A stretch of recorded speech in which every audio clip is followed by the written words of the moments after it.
pas retrouver à Vesoul Alain Chrétien, député Les Républicains sortant. Bonsoir Alain Chrétien, vous ne vous représentiez pas ce soir, enfin du moins comme suppléant de votre ancienne suppléante, Marie Breton.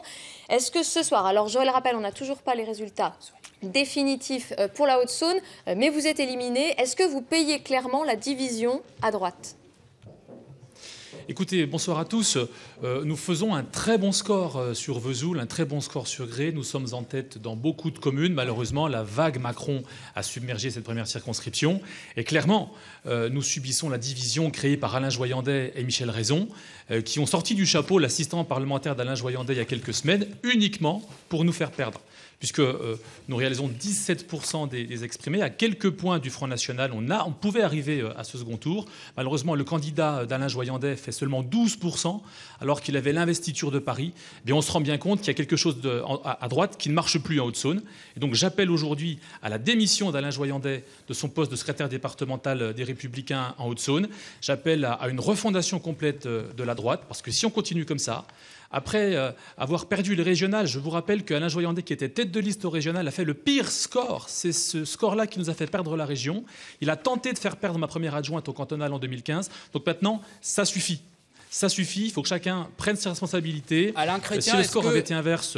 Est-ce qu'il n'y a pas quand même la droite la plus bête du monde? Excusez-moi de parler ainsi, mais franchement, c'est la circonscription à droite dans la région. C'était la circonscription de Pierre Chantelain, de Christian Bergelin, d'Alain Joyandet, de vous-même.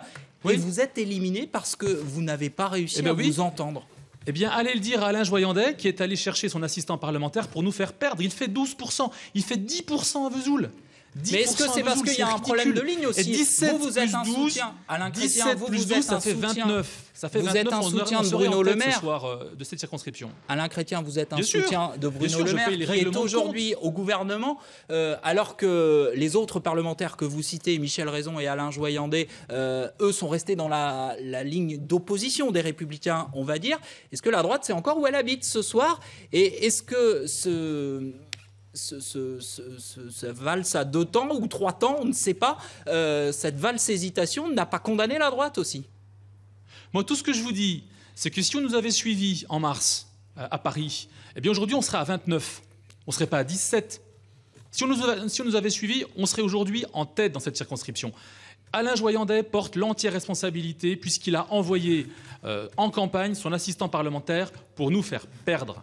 Donc aujourd'hui, chacun doit tirer les responsabilités de cet échec.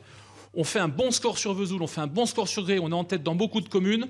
Marie Breton a fait une très bonne campagne, c'est une fille de qualité. Elle a été simplement torpillée par l'assistant parlementaire d'Alain Joyandet, c'est tout ce que j'ai à dire ce soir. Mais je suis là pour reconstruire avec tous ceux qui le souhaitent une nouvelle droite en Haute-Saône, parce qu'il y en a assez de ces erreurs stratégiques qui sont faites par des soi-disant caciques qui aujourd'hui deviennent des has-beens de la politique.